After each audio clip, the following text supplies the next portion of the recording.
Hello, y'all. So I am here with the Circle Down South. This is season 1, episode 4. Yeah, I know it's been a long time, honey. Uh, but a lot has happened since the last time we've done a review. You know, a lot of changes going on in my life in more ways than one. Not only with this transitioning journey, which, by the way, we got to darn gonna do some updated laser because I'm sick and tired of coming up on here as the bearded lady, honey. The bearded woman. Like, I'm tired of coming up on here looking handsome. So I've been dealing with that. In addition to work drama, if y'all been watching my work vlogs, that's been draining me.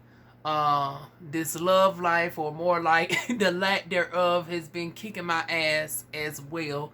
So yeah, between all of that, this house and everything, you know, getting products and stuff in to upgrade myself for the year because I'm tired. You know, we need to change this look up. I know y'all tired of seeing the same old basicness, even from the backdrop to the fact that I got to use my pillows that darn gonna hold me up and everything. It's time for a darn gonna drastic change. So that's what I've been working on. Over these past month between episodes and whatnot. So I actually welcome the long break in between the episode this time, Lester. Also, you know, I knew this video was going to be a little bit hard for a girl because it is quite triggering, this episode. We'll get to that in a moment as we get to that scene. But we start off with CJ patiently waiting in line to see Trina. And this had me confused. I was like, now, wait a minute. Wait a minute. Woo! Hold up now, CJ. Now, baby. Now, is it just me? Or I was under the impression that you had an interview. Now, when you said interview, I thought, okay, y'all already had, you done talked with darn going Trina's people. You already was going to darn going, you know, have a formal conversation. You waiting in the fan line, girl? I was like, oh, this some bullshit right here, honey. And then you finally get to meet Trina, right? Y'all can't hear each other because this is not an official interview. So you didn't have the darn on DJ cut the music low real quick as you conversing with the queen, honey. The darn on Miami 305, honey, the baddest, honey. You cannot tell me that I'm not the baddest. Red heels, red bottoms, red heels, step. Honey, you didn't ask none of the pertinent questions about her future path and, you know, potential collabs. Like, with all the, like, you just asked two simple basic questions I can't even remember. After you had the darn, as she had the strain to hear you, you was more so fangirling than anything. And understandably, you know, Trina's a legend or whatnot. But it's like, girl, you supposed to conduct yourself with some professionalism when you're doing an interview. So I was like, now CJ, this was a huge letdown. You could have asked, like, how did she think about the new girls up in the current game, like Brooke, what's her name, Brooke something, the one that does the peso song, like, I can't even think of the girl name, but the Brooke chick or whatnot that's popular. And then you got Erica Banks, Bust It, 2 steps in you. Like, I just know the major hits. I don't be knowing all these songs. Who else is out? You got Cardi and the list just goes on and on. Ice Spice is the latest thing, Lotto and all of them. It's like, it would look now. It's like, now, granted, we been having we seen her do some collabs with the folks on Bravo and shit with Candace, and who else did she do something with? I remember on TV. Like, she been doing little minor features on, you know, reality star shows, but it's like, is she going to collab with one of the new girls? Who would she love to collab with? Do she plan on coming out with some more music, stuff like that? Like, those are the questions that I was looking forward to hearing. CJ, you let me down, boo. You let me down. It was giving very much lackluster. And then here comes darn on, we get the news. Oh, wait a minute. We go over to Mike. He's shocked about the folks not being open to polyamory. Sir, not everybody's open to doggone sharing their man. Your man is my man and your man is my man too. We ain't doing that shit, boo. It's like, that's good for you and Monty and hell, from what we hearing, no shade, honey, even Monty there gonna be over your bullshit sometimes, honey. So it's like, hell, you ain't even really rocking steady too tough over there, because we see y'all have to have a conversation a little bit later on. You trying to invite everybody else into your darn situations, or trying to open up people's eyes as they sit down having this interview and stuff, right?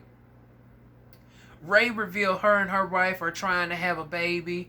Congratulations in advance. We're going to go ahead and wish positive affirmations. We know that it's going to happen for them. What else? Mike and Monty also opened up about having children. They want a whole tribe more for children, honey. Bless y'all hearts. Bless y'all hearts.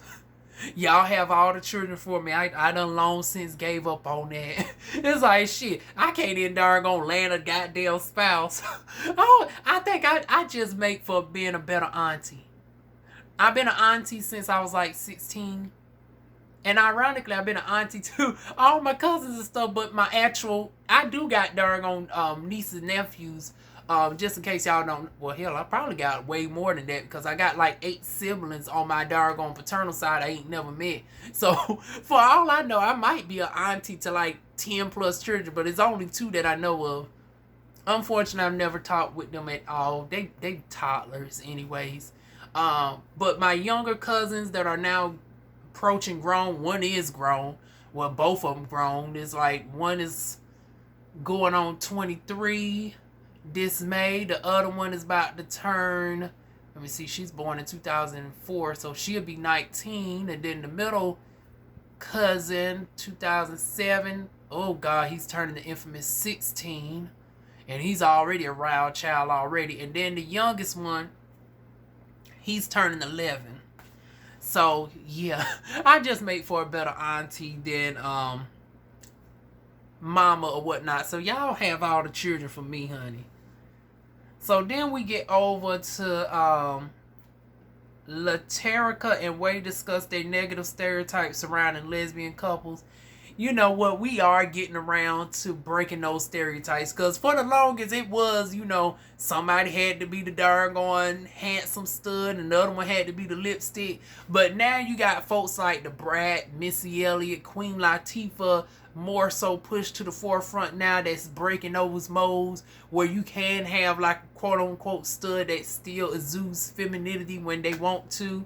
If they want to, is their prerogative. They do what they want to do. My prerogative. The MC Lights and shit of the world. We're starting to see more of that now, where you can have the full face of makeup and still Janelle Monáe. Whether it's high or low, high or low, high or low, I got the tip on the tightrope. Honey, we got Janelle Monáe, who gives pure femme tease, but at times she darn gives stud energy or whatnot. So it's like, it's a plenty of people out there that's breaking that mold. So it's good to see the darn stereotypes being broken or whatnot in regards to lesbian couples. But it's still a lot more work to do, unfortunately. Then we get on over to a lot more of the serious topic.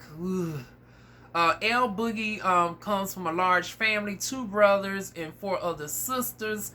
And see, this is the thing about Louisiana.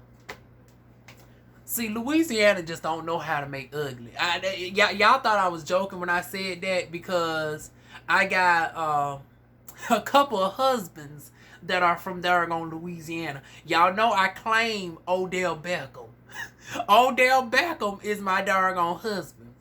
And then you got my boo August. So you got New Orleans. And then you got Baton Rouge, baby. Dargon, Louisiana just don't know how to make Dargon ugly, right? Honey, the entire family look cute. Entire family Dargon looking cute. But I'm looking at that Dargon brother. You know what? I hope Lester don't see this. I hope Lester don't see this part of the video, because I was like, oh my. Now that brother over there looking like a darn snack, honey. Now since I hate the stereotype, but I'm looking like, well shit, half the damn Oh Lord, they gonna probably cuss me out for this shit right here. But you know, half the family in my Fred Sanford voices. So since half the family is like this, is the brother. Because you got the doggone sister that's handsome. And then you got the other sister that's not even on camera that we find out is handsome as well. There's one sister that I think is straight, but hell, she even gives doggone no shade to her. The entire family is gorgeous, but even when she was introduced into the scene, she was giving doggone handsome energy. Shout out to Alicia, honey. But that doggone brother over there looking like a got doggone snack. I was like, shoot. And once again, Louisiana just don't know how to make ugly doggone people. I was like, This would be so type of trifling if I try to audition to be doggone Nunu's doggone sister-in-law or whatnot. I don't think he's gonna go for that shit. I know he probably cussing me out through the camera right now. I know he's saying, nah, bitch, just stick to doing the reviews. You barely doggone do the reviews for perfect. You always going off the script, talking about your own life, or you go doggone talking about timelines and shit too tough. You don't know how to just stick to doing the review. Leave my doggone brother alone. But honey, I just got to say that doggone brother's a dang on snack, honey. He was over there looking doggone delicious. But since I don't know if he plays for the team or not, if he's trans attracted, I'm gonna leave that be, honey. I'm gonna leave that be. But Lord knows if I find out, honey, now Nunu, we just gonna have to get to know each other a lot more in person. I'm telling you, I'm just gonna have to be your sister-in-law. But moving on, honey. Then we get over to Alicia, which is the other sister. She's visiting her mother in Dallas, who she claims longs to go back to Louisiana. So apparently the mother only relocated down to Dallas like so many other Louisianan people when the hurricane hit in 2005, Hurricane Katrina. I don't know why that darn gonna slip my mind for a moment. Hell, I was about to say Hurricane Matthew, but that's what darn gonna messed us up here in Fayetteville. Cause we damn sure wouldn't expect no flood to ever hit our asses. Honey, we seen our buildings and shit underwater. Honey, we was in darn we was darn gonna shot for months. Now Louisiana is darn gonna built on a swamp area. So it's like y'all already seen the darn y'all already knew what y'all was getting. But we in Fayetteville, honey, that shit threw us for a loop, honey. I don't wish that shit on nobody. Having to be rescued on top of your roofs and stuff. Once again, you have to darn go through that shit to experience it. And granted, my area was blessed not to necessarily get hit that much. But it was weird. It was like certain streets, we would be clear. Like my street was clear. But you go one street over, and it was darn tons and tons of water to the point where it's like our streets were closed down for months. Like Rayford Road was closed down. Like you couldn't even go down to Time Warner back when it was Time Warner. You couldn't do none of that for months and months at a time.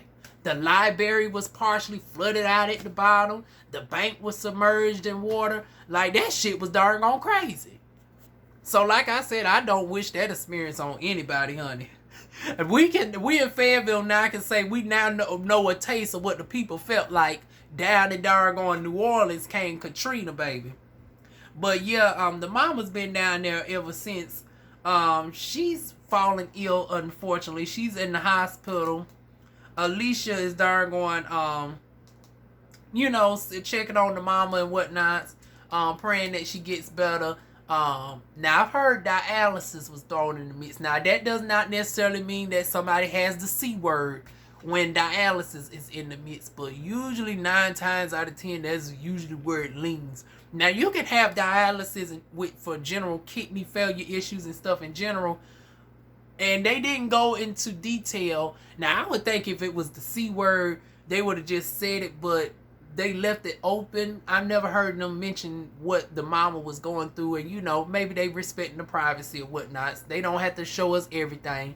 The fact the whole family for the most part is on here, that's enough for us. So they gave us what we needed to see, just enough. And it's like, okay, now we're getting into show enough reality. Like we getting into like health and, you know, and then we get into more serious topics. And I was like, ooh, this is a very powerful episode. It started off doggone goofy with CJ ass, but now we getting into some powerfulness over here. But prayers up to Mama, I don't even know their last name. We just gonna say Mama Nunu, honey. Cause no shade. I honestly don't. Is it Matthews? Do she still carries the? Because I don't know if they still married or not. Like, does she still carries the husband name or whatnot? I don't want to presume that, so I'm just gonna say Mama Nunu, honey. But then we get over to back to the cast. Oh, wait a minute. Let me give y'all a little bit of Alicia backstory because I didn't darn mention it. She has, I think she said she has like 6 children, but she has 2 that deal with this condition called, ooh, and y'all know I'm gonna mess up. I'm a Southern bitch. I'm gonna fuck up this darn disorder, but Duchenne muscular dystrophy, or is it Duchenne muscular dystrophy? I guess it's like a muscle impairment, almost similar to scoliosis in a way. Maybe not the scoliosis, but the breakdown of the body. It's given scoliosis adjacent, to say the least. That's the best way that I can describe it with my limited knowledge on it or whatnot. But she became a bounce artist to help spread awareness for her 2 children who live with, you know, Duchenne muscular dystrophy. So shout out to Alicia. So we got her darn going, looking out for the mama. She got her 2 children. She's a mother of 6. She's darn going, does bounce music. So she's under the umbrella of Big Freddie, the Queen Diva, best believer. You already know, honey. She's over in there. You know, they do the twerk music and all that. Come on through, Alicia. So very well right the hell. She could have been a damn cat. Like, I see everybody else in these opening credits, and we still ain't seen the old boy. Now, it's been damn, 3 months since I seen Pretty Boy up in the house. The one that darn on has the background in social work and has the fine paintings and shit. We ain't seen his pretty ass since episode 1. And then also we later on find out that the other boy that darn on Jay got into an argument with, his darn on left as well. Nobody ain't darn on seen from him either. Shit, you might as well go ahead and slide Alicia into the scene too. Now I know darn on Nunu probably thinking like, well, maybe some folks might get in their feelings that, you know, you getting the whole family in the midst. But hell, if the family's entertaining, honey, why not? And it's not like this their first time, because then we see flashback clips to doggone the Circle Dallas where the entire family was in there. So bring them on back, honey. If it ain't broke, don't fix it, honey. But anyways, getting over to this club scene, everybody's gathering down to the club to see this screenplay that they doggone did, only to find out that it ain't happening, honey. The doggone screen is broken, so everybody's mad at that. We get a new person thrown in the midst, Miss Shanae, who is a catering cook or whatnot. I was like, okay, come on through. Giving me, she reminds me of the girl that does the Beyonce impersonations, the one that is on Dish. Y'all know who I'm talking about. The one that is around the same height, complexion. She also has blonde dreadlocks. She does commentary on Dish, and she does a hell of a Beyonce impersonation. I can't think of her name right now, but that's who Shanae reminds me of. Very beautiful, very beautiful. And then, what else do we have? Oh, the cast darn gonna get on darn gonna Jay for running old boy off. What was his name? Hell, darn gonna Jay did bring up a point. He was like, well, hell, can y'all even tell us the damn name? Y'all trying to darn gonna act like y'all fake mad that I ran off Jamel. That's his name. Y'all act like y'all fake mad, but can y'all even tell me this boy's name? Honey, nobody couldn't say that name, just like I couldn't even say the shit without darn looking down at the damn notes, child. So point proven, point proven. L Boogie pulls up and surprises the father, Lester Jr. So I guess, Nunu is Lester the third. I'm assuming. Or whatnot. Yeah, that would make sense. If that's their father, he would be Lester the third. Okay. So we just finding out a whole lot of darn gone facts about the darn gone family. What else? I'm jumping all over my notes, y'all. So y'all got to bear with me. I already talked about the flashback to 2012. Oh, I also had to mention, honey, you can tell doggone they from the South, honey. I seen that house, and it was like, if I can turn back time, dun, dun, dun, if I can turn back time. I was like, Now, Lester Jr., why is it that when we darn go in your house, it darn go gave the Twilight Zone tease like you ain't stepped outside of 1970 up in the country? I was like, the only thing new I seen was a little bit of a flat screen TV. Everything else, and that mongoose was even dated too. I was like, honey, that I ain't seen a mongoose. Now, don't get me wrong, a mongoose is a good bite, honey. That used to be the bite the dog gonna have back in the day, a good old nasty mongoose, baby. But I ain't seen nobody with a mongoose since the damn 90s, child. Honey, doggone Nunu's doggone house, Nunu father's house is so dated, child. So dated. But it works for him. If he likes it, we love it, honey.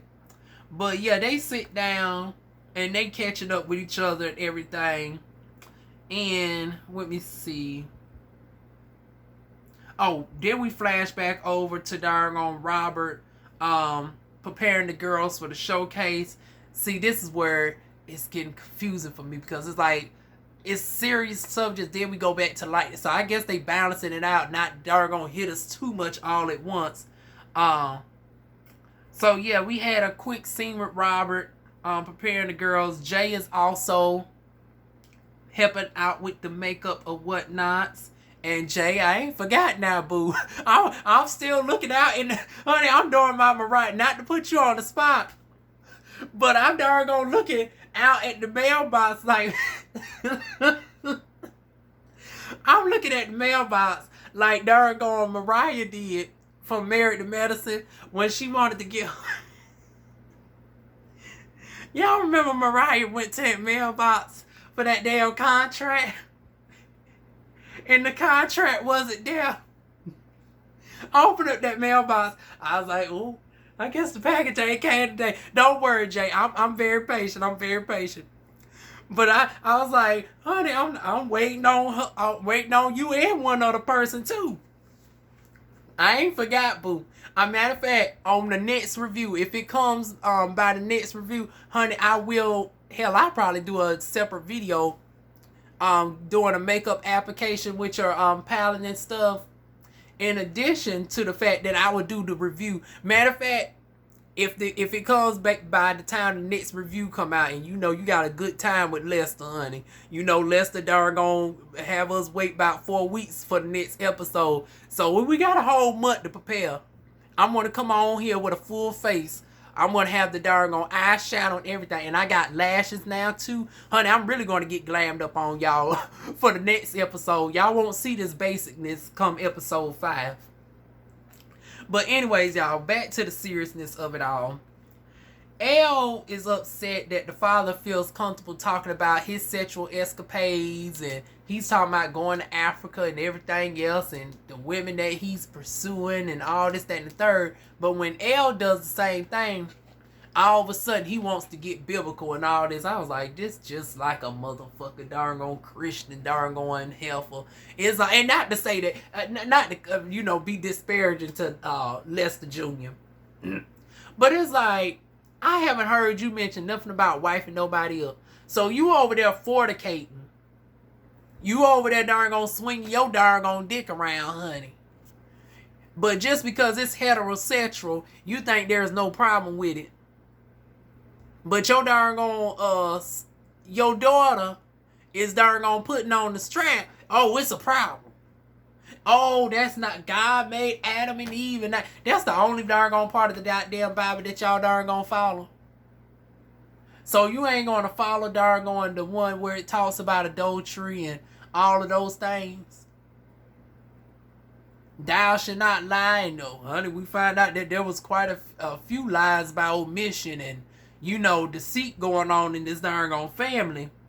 So it's like, now, do not throw stones and you living up in a glass house.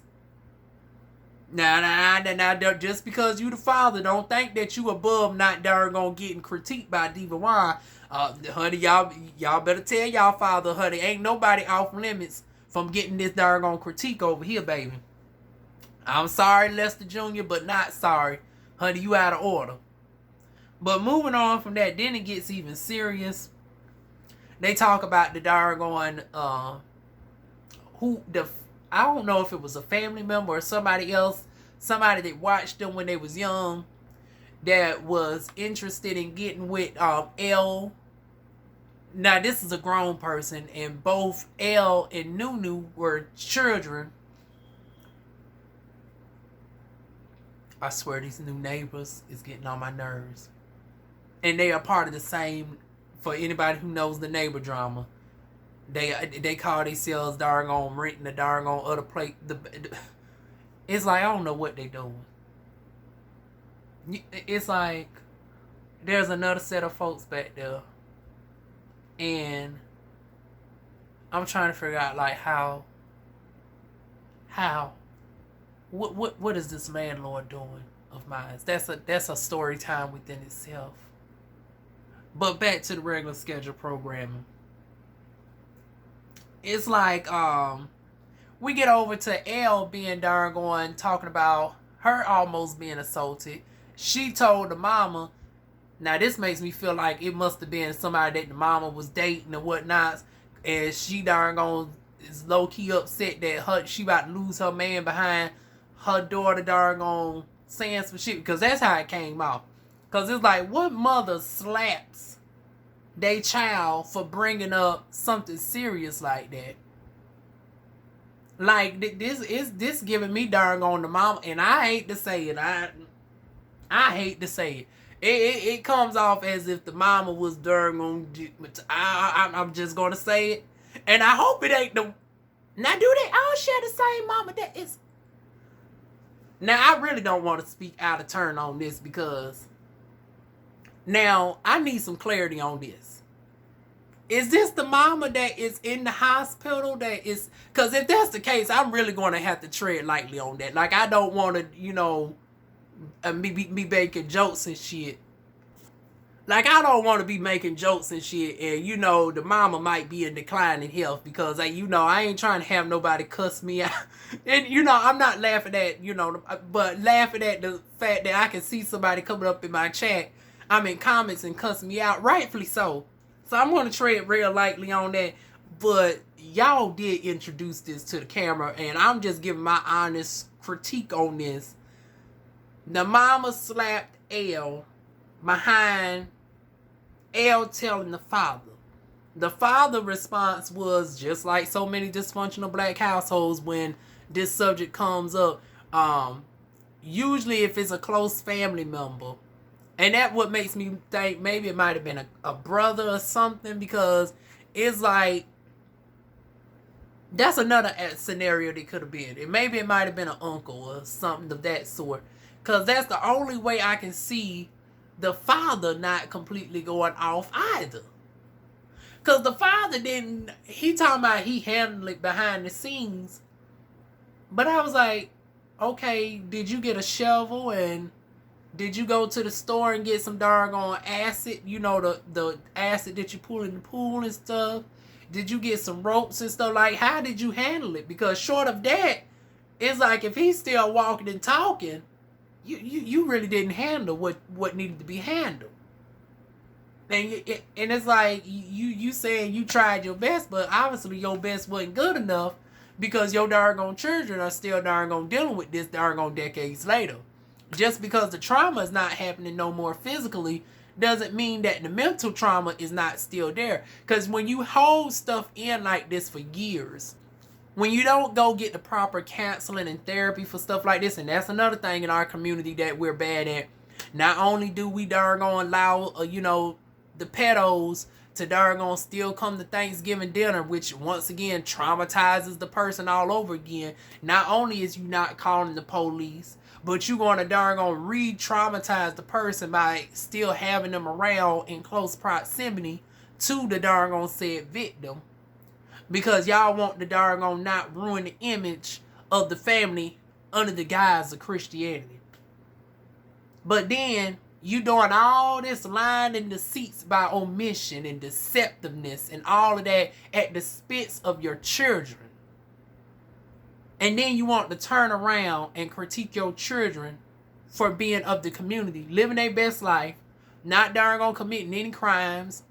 I haven't heard nothing about El Boogie darn having any serious infractions with the law now. She looked like she might got some simple assault charges and stuff like that. Like, I'm not putting the past there her, because she don't look like no saint. She looked like she might have had to slap a bitch up in the club once or twice. From what we seen, the last episode, she looked like she comes from the Nuck If You Buck tribe. So I wouldn't put it past her to have some simple assault charges, but she don't look like nobody that is like a menace to society or anything like that. Definitely not Nunu at all. So it's like, your darn children are out here being productive, law-abiding citizens, living their darn best life or whatnot, and y'all gonna demonize them over one darn line in the Bible. But y'all simultaneously, y'all breaking darn commandments, thou shalt not lie, and all this, that, and the third. And the list just goes on and on of the hypocrisy that darn black family. Because this ain't just Nunu's family. This scene right here was indicative of thousands of people's families. And that's why I decided to go ahead and do the review after all. Because this touches up on a serious topic that is seen sadly in so many black households, where assaults go unreported and family members want to deal with the shit in private, but at the end of the day it ends up traumatizing the child. There's no therapy that's had or whatnot, and so it leads into adult internalization of said trauma. And then you end up having some resentment towards your parents for not darn actively being there in the sense of where, how they should have been there for you. And I can partially empathize with them on that to a certain extent. Now, granted, I've had a couple of close encounters, but I've never actually been assaulted. But that's due to the hard life that I've had to grow up under. Like, I've had to fight multiple guys when I was young. Like, I was a fat bitch. I was a fat, dark-skinned black bitch with a high-pitched voice. It don't sound, my voice done drop down to a contralto, but my voice used to be a high soprano. So, imagine short, fat, black, and darn high soprano voice, honey. Everybody tried me. So, at an early age, I had to learn how to darn move like a motherfucker hood nigga. So, I was darn flipping niggas above my shoulder and everything else. I was taking on niggas twice my size when I was young. Take on niggas 2, 3, 4 at a time and not have so much as a scratch. Darn learned martial arts in addition to darn several forms of street fighting and everything. Because I didn't have siblings to grow up with. I didn't have, the older brother to darn come to my rescue, because my older brother I've never met up until I was grown, and even now we don't have a relationship. I only seen him one time in my adult life. We did not say anything to each other. He's currently now spending 5 years in jail. There's never been no communication between us at all. He grew up in Maryland. I grew up here in Fayetteville, North Carolina by myself. Meanwhile, my actual paternal side, and that's a whole story time within itself that I've already done. I got like 6, 7 other older siblings that I did not know anything about, which I never been able to reach out to them. So, with that being said, I had to darn face all my challenges alone. So when I've had my close call attempts, I had to doggone, you know, literally doggone fight for my virginity, fight for my sanity, because there's been times where I've almost had a psychotic break from, well, actually there has been times where I've suffered psychotic breaks from reality, and it just goes into a whole dark situation from there. I'm not going to go too much in details, but note that Diva Juan has lived a hard life before I've gotten on this YouTube channel. It's even gotten to a point where I've almost taken a couple people up out of here.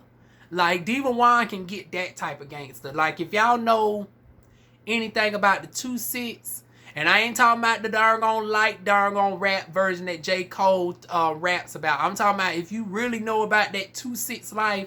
I grew up immersed in that doggone culture from a very young age. So I had no choice but to be a tough bitch. And you know, that doggone, you know, it weighs on you as you get older, because then you look back and say, I shouldn't have had to deal with all this. Now, granted, I ain't actually had to go through this, but the fact that I still had close encounters and I didn't have no parent there, I had to take it upon myself to doggone, you know, fend off doggone predators or whatnots. So I'll probably doggone do a video going in more details, but yeah, just know I definitely empathize with you, Nunu and L Boogie, on that to a certain extent. Like I said, I don't know what it's like to actually be assaulted, but I know what it's like to not have the family be there for you in the sense of how they should have been there for you. I know how it's like for somebody to come on to you in general. So yeah, my doggone prayers go out to y'all. I definitely encourage much needed counseling or whatnots. Because like I said, in our community, we doggone view that counseling just deems you crazy. Like, oh, you ain't got your marbles right or wrapped too tight if you don't go get counseling. It's like, no. You can doggone, everybody can do with some good counseling. And that's why I love doggone what Taraji P. Henson has been doing as of late. She's been going on these press tours for quite a bit of years now, addressing mental illness. Her father dealt with mental illness for quite a bit of years, and she has she does these she has a foundation after his name, you know, dedicated to people who deal with mental health issues or whatnots. And mental health, not, you know, as far as like Down syndrome, something like that, but just trauma and stuff in general. So everybody can do with going and getting a counselor, and especially now that, you know, insurance readily covers that. It's not, you don't have to worry about coming out of pocket no $200 an hour or nothing like that.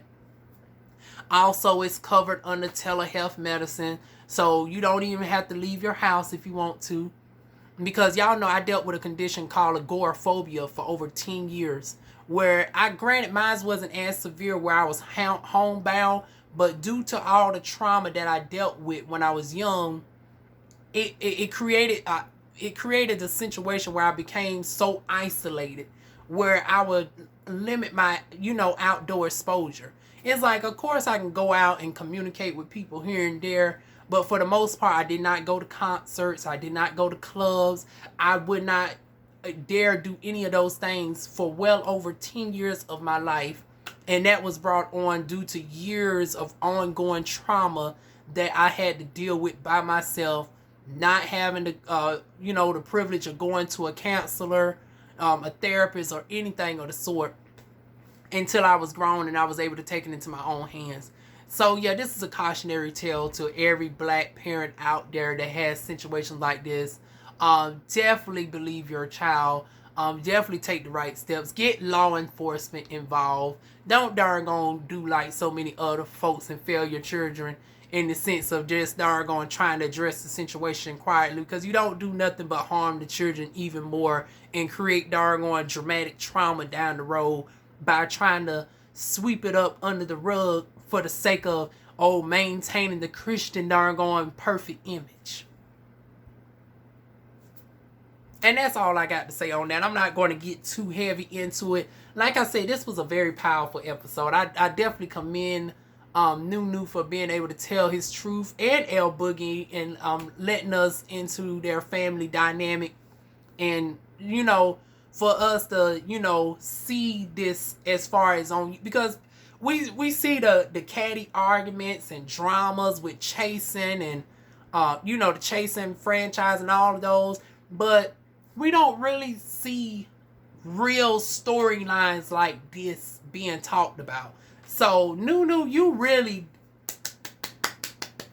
did that one here. This is really one of the most powerful episodes that I've ever reviewed across any franchise that I've dealt with.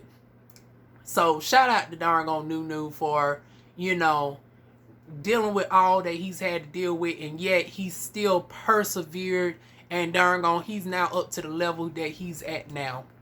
He can say that he's interviewed A-list darn artists, and the list goes on and on. He's directed movies. He's directed darn successful reality shows that we all love to watch. So Nunu, I'm very proud of you. You are very inspirational, honey. And I'm going to leave it off right there. I know it got serious a little bit. I tried to push it towards the end, so for people who can't take the heavy subjects or whatnot, so you are able to look at the beginning. Because like I said, this is a lot to digest, but I definitely employ people to at least take the time to watch it thoroughly, in general. Not just for me to get the views or anything, but just as a learning lesson in general, that once again everybody can do with a little bit of therapy. This is just showcasing real traumatic reality experiences that some of our black families go through, and that's all I can darn say on that. So yeah, shout out to Nunu and L Boogie and Alicia and all the other siblings. And I want to end it out on a funny note. Now Nunu, I want to wrap it up by saying I still want to be your darn sister / sometimes brother-in-law on the weekend, because sometimes I still give handsome teeth. I want to be your darn sister-in-law still. But if that does not happen, I still darn enjoy just being your regular social media commentator on your darn shows or whatnots whenever you drop them on the screen for us. So I look forward to the next episode, y'all. Like I said, if I get that makeup palette by the time episode 5 come out, I will make the initiative to be glammed up for episode 5. So that is my review for this week's. Well, it ain't been this week. I'm sorry, I'm late as hell, y'all. It came out last week, but this latest episode of The Circle Down South, this is season 1, episode 4. So I will be back with y'all soon with episode 5. Mwah.